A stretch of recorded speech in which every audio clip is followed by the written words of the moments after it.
Sir, I believe you had secured clearance from Cesar Chavez.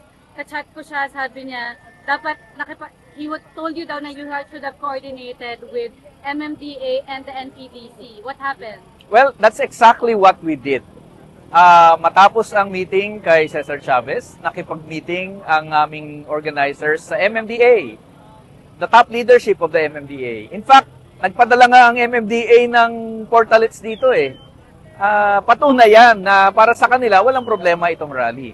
Nakipag-ugnayan din kami sa Manila Police District. In fact, nagtulungan ang pagkakaintindi ko, nagtulungan ng MMDA at ang MPD para magawa ng isang rerouting plan.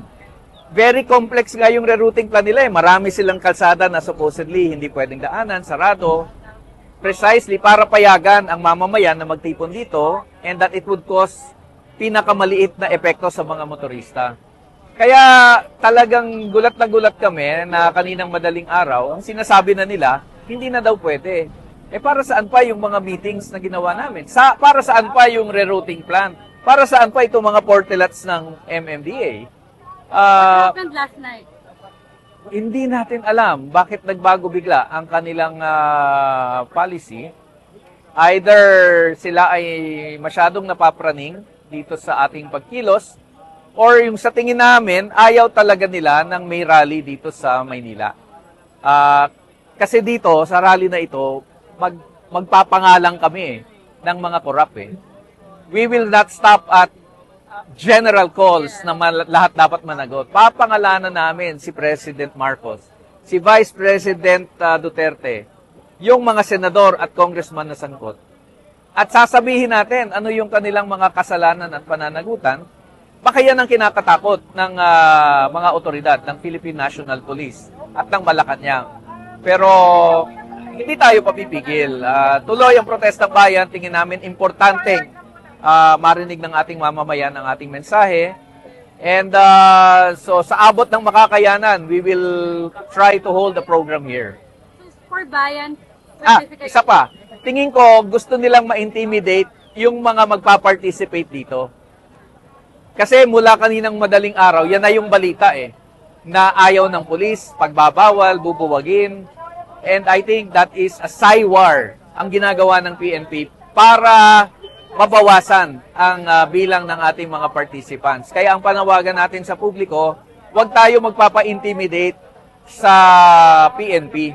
Dahil yung laban sa korupsyon, yan po ay laban, no? Hindi ho yan picnic. At kailangan natin igiit yung ating karapatan.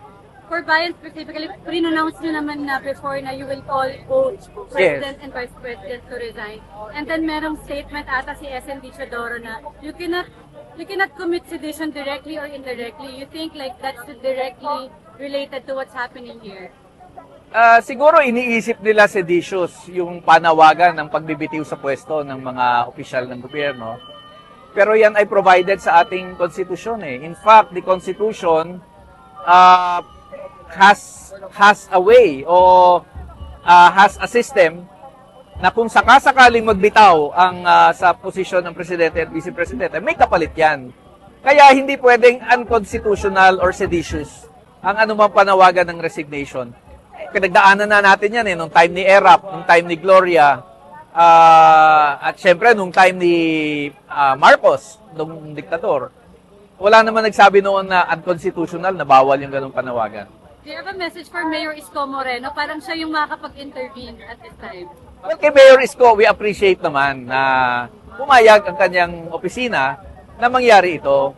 Pero siguro dapat pagsabihan niya yung kanyang Manila Police District na wag namang maging praning at wag mag-engage sa ganitong SIWAR na ang effect nilalabag yung constitutional rights ng ating mamamayan na magtipon at magpahayag ng kanilang galit dito sa korupsyon.